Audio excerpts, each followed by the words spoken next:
Il existe une ville dans le monde qui est à la fois l'endroit le plus sacré de la planète pour 3 religions différentes et l'un des lieux les plus disputés, divisés et tendus de l'histoire de l'humanité. Cette ville, c'est Jérusalem. Sur moins d'1 km², une zone plus petite que beaucoup de quartiers brésiliens, vous trouvez le mur des Lamentations. Le lieu le plus sacré du judaïsme encore accessible, le complexe d'Al-Aqsa, le 3e lieu le plus sacré de l'islam, et l'église du Saint-Sépulcre, considérée comme le lieu le plus sacré du christianisme. 3 religions, 3 lieux sacrés, pratiquement dans le même pâté de maisons. Et regardez cette carte de la vieille ville de Jérusalem, la zone fortifiée où se trouvent tous ces lieux. Vous pouvez clairement voir 4 divisions, le quartier chrétien, le quartier juif, le quartier musulman et le quartier arménien.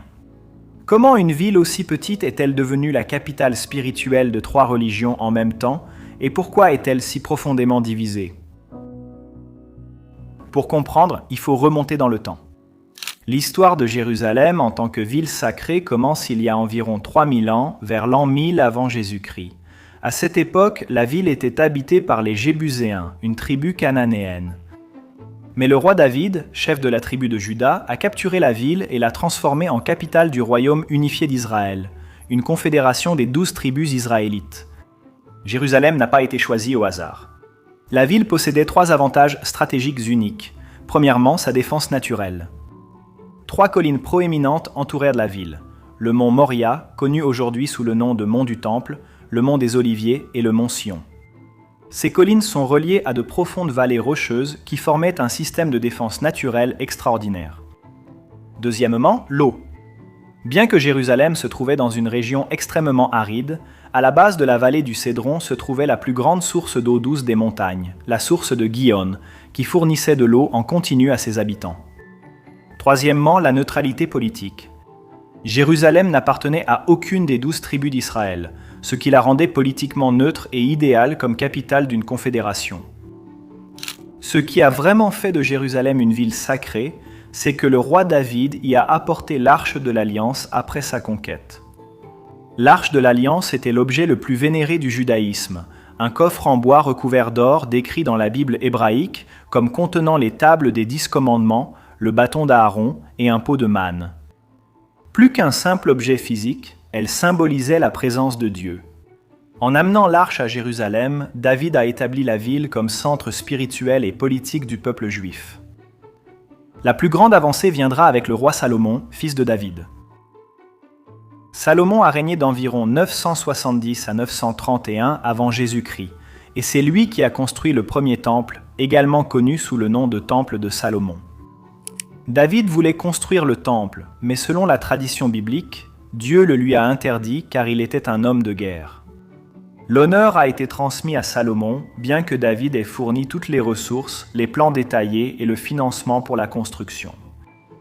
Le premier temple a été construit sur le mont du Temple, l'endroit où l'on dit qu'Abraham s'était préparé à sacrifier son fils Isaac. Il devint la demeure permanente de l'Arche de l'Alliance et le centre du culte israélite. Chaque grande fête, comme la Pâque et Soukhot, exigeait que les Israélites se rendent à Jérusalem et offrent des sacrifices au temple. C'était la conquête suprême du règne de Salomon, et cela a fait de Jérusalem la ville la plus sacrée de la terre pour le peuple juif. Le premier temple a été détruit en 587 avant Jésus-Christ par l'Empire néo-babylonien, et une grande partie de la population a été envoyée en exil à Babylone. Mais 70 ans plus tard, les Israélites ont pu revenir et reconstruire le temple, ce qui est devenu connu sous le nom de Second Temple. Des siècles plus tard, en 20 avant Jésus-Christ, le roi Hérode le Grand a rénové et agrandi le Second Temple de façon spectaculaire, doublant presque la plateforme sur laquelle il était construit. C'est ce détail qui explique la situation actuelle à Jérusalem. Le célèbre mur des Lamentations, le lieu le plus sacré accessible aux Juifs pour prier, est le dernier fragment restant de la plateforme élargie du Second Temple, détruit par les Romains en 70 après Jésus-Christ. En d'autres termes, ce que les Juifs vénèrent aujourd'hui n'est pas le temple lui-même, qui a été détruit, mais le mur de soutènement de la plateforme sur laquelle il se trouvait. Nous abordons la période qui fait de Jérusalem un lieu sacré pour le christianisme. Pratiquement toute la vie de Jésus s'est déroulée à Jérusalem ou dans ses environs. La dernière scène et la première Pentecôte ont eu lieu dans le cénacle du mont Sion. Il a été arrêté dans le jardin de Gethsémani, au pied du mont des Oliviers. Il a été crucifié dans un lieu appelé Golgotha, juste à l'extérieur des murs de Jérusalem. Sa résurrection et son ascension ont eu lieu à Jérusalem. Le second temple existait encore du temps de Jésus. Il y a prêché. Il est même allé jusqu'à chasser les marchands du temple, l'un des épisodes les plus connus des évangiles. Mais le second temple a été détruit par les Romains en 70 après Jésus-Christ, lorsque l'Empire romain a finalement incendié la ville après plusieurs révoltes juives successives. Des siècles plus tard, l'empereur romain Constantin le Grand s'est converti au christianisme en 312 après Jésus-Christ, et avec lui, l'Empire romain est progressivement devenu chrétien. La ville a été renommée de nouveau Jérusalem. Elle avait été appelée Aelia Capitolina par les Romains. Et en 326 après Jésus-Christ, l'église du Saint-Sépulcre a été construite. Elle est considérée comme le lieu le plus sacré du christianisme, construite sur le Golgotha où Jésus a été crucifié et sur le tombeau où l'on dit qu'il a été enterré. Les chrétiens ont commencé à s'installer autour de l'église du Saint-Sépulcre, dans le coin nord-ouest de la ville, établissant ainsi de manière informelle ce qui est devenu le quartier chrétien.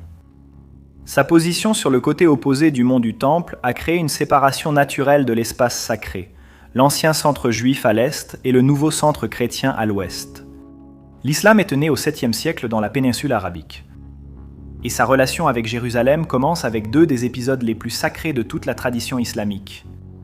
Selon le Coran, le prophète Mahomet a accompli l'Isra et le Miraj, le voyage nocturne, en l'an 621 après Jésus-Christ. Au cours de ce voyage, il aurait été transporté miraculeusement de la grande mosquée de la Mecque jusqu'à Al-Aqsa, à Jérusalem, où il a dirigé d'autres prophètes dans la prière. De là, il serait monté aux cieux, aurait rencontré les prophètes précédents et finalement serait arrivé en présence de Dieu. Tout cela en une seule nuit. C'est ce voyage qui fait de Jérusalem la troisième ville la plus sacrée de l'islam, juste après la Mecque et Médine. Seulement 4 ans après la mort de Mahomet, en 632 après Jésus-Christ, le premier califat islamique a conquis Jérusalem. Et dans les décennies suivantes, le complexe d'Al-Aqsa a été construit sur le mont du Temple, comprenant le dôme du rocher et la mosquée Al-Aqsa. C'est l'élément de tension qui demeure aujourd'hui.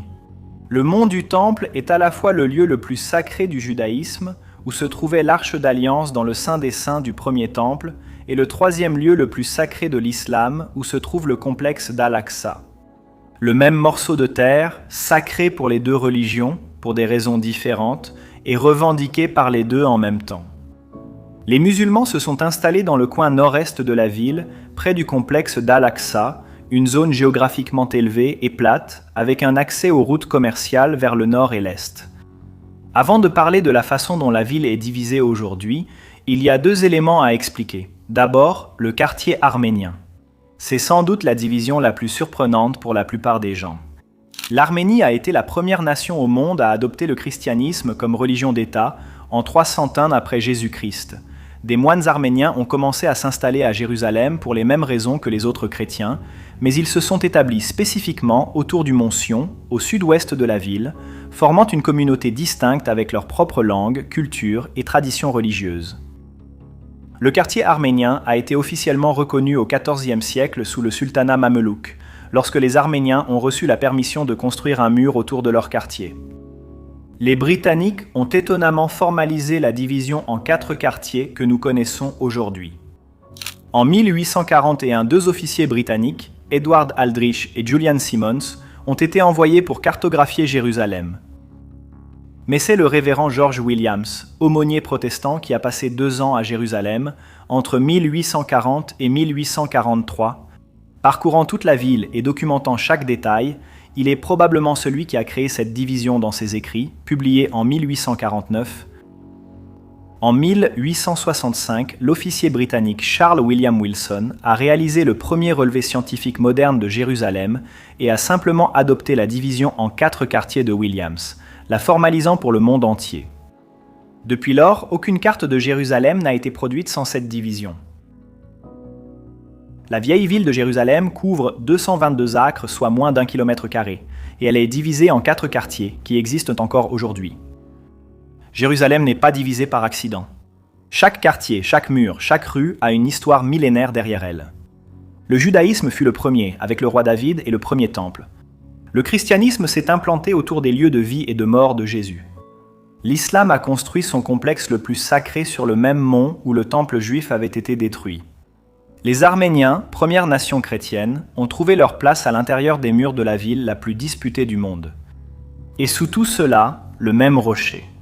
Le même morceau de terre, revendiqué par des milliards de personnes en même temps. Jérusalem n'est donc pas seulement la ville la plus sacrée du monde. C'est aussi la plus complexe, la plus disputée et la plus impossible à comprendre sans connaître son histoire. Et maintenant, vous savez. Si vous êtes arrivé jusqu'ici, dites-nous dans les commentaires d'où vous regardez et ce que vous avez pensé du contenu de cette vidéo.